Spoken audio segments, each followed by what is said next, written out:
a lot of people that listen to Canvas, because the stuff's has never been released, but I mean, we were a death metal band for, the first 2.5 years. Oh shit. You guys I thought I read somewhere that you guys had a vocalist in the beginning, right? We did. Well, so Nathan was the vocalist originally, and then Brad Jeffcoat, and this is a little bit of Canvas lyrics trivia for you. Brad Jeffcoat, who was our first kind of dedicated singer, actually was a Jeopardy champion in 2006. He actually won it? Yeah. Hold on a minute, Anthony. I'm about to send you a picture. Yeah, dude was actually on and won an episode of Jeopardy. Damn. Yeah, all right. That's him on Jeopardy, actually. Fuck, dude. All right, I'm gonna see if I can zoom this in on the camera. Can we? I can kind of see it. That's Brad Rock. Yep. That's after he won, or is he? Yeah. I don't. I hope that's before. He doesn't seem real thrilled that that's after he won. I mean, just the gauntlet that the guy went through. I had no idea what it took to actually get. You ever watch Jeopardy and you're like, how are all these people so smart? Like, there's a reason, man. That's crazy, man. Fucking. That is wild. Yeah. He's in the first incarnation of Canvas. I guess the first 2 years we were a trio, and we recorded. And I'll send you this stuff. Our death metal stuff. Yeah, I'd love it, dude. Later. Yeah. Because that really, to me is a huge part of the story. I hate missing that story, not just with Canvas, but I'm saying with other bands too. Like, you guys should post it. To not, I know we keep saying that, and we just never do. I love. I mean, I'm just gonna bring this out because you had mentioned Cynic earlier. Focus is probably my all-time favorite.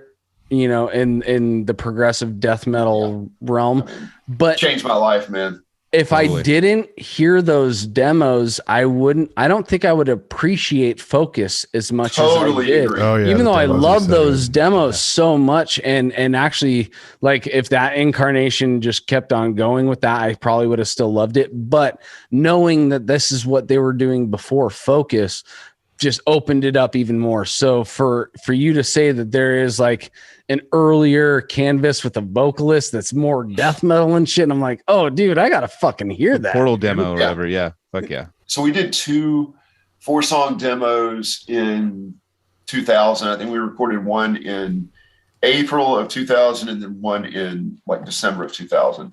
And in May, I think it was May of 2001, Jeff left Metal Maniacs, and he posted his phone number, his email address. And he was like, hey, thank you guys, everybody, for reading, all the support. If anybody wants to reach out, feel free. Nathan was a little more enterprising, and Nathan's like, hey, Jeff, I got a band. Can I send you our demo? And Jeff said, well, yeah, sure. And the only thing I can promise you is perfect honesty. He's like, if you guys suck, then I'm gonna tell you suck, but sure, send it. I'll listen to it and let you know. And so we picked 3 songs between those, that initial 8, and sent it to him. And he really, really liked it and gave us some super positive feedback. And that was like a real shot in the arm. Then we were like, okay, well, we gotta step this up. And in November of 2001, we recorded the song called The Flesh Sequence. And when you guys hear it, I think you will hear the kind of the missing link between the death metal Canvas and where we wound up. I almost think that a band like Cynic had the where they had to step up was that fucking Cannibal Corpse. I was thinking about the Cannibal Cynic situation. Because they were basically like a band that it wasn't in the same genre at all, but the Cannibal Corpse was like, fuck it, this is fucking new cool stuff, let's bring this shit and get them kind of get an in with the death metal community of something like that. I feel like if Canvas got that early on, we'd probably be talking, I feel like it'd be kind of like the same kind of style as far as like size band, you know what I mean?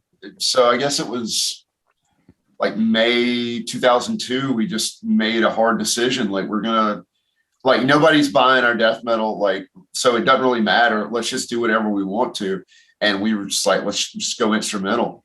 And we didn't really like think a whole lot about it at the time, but like looking back on it now, there really weren't very many instrumental, like heavier bands back then. Yeah. But like, we just didn't really think about ever signing a record label or anybody ever listening to our music. We just wanted to we were like, look, we're just best friends. We love playing music together. Let's just write whatever comes to us and that'll be good enough.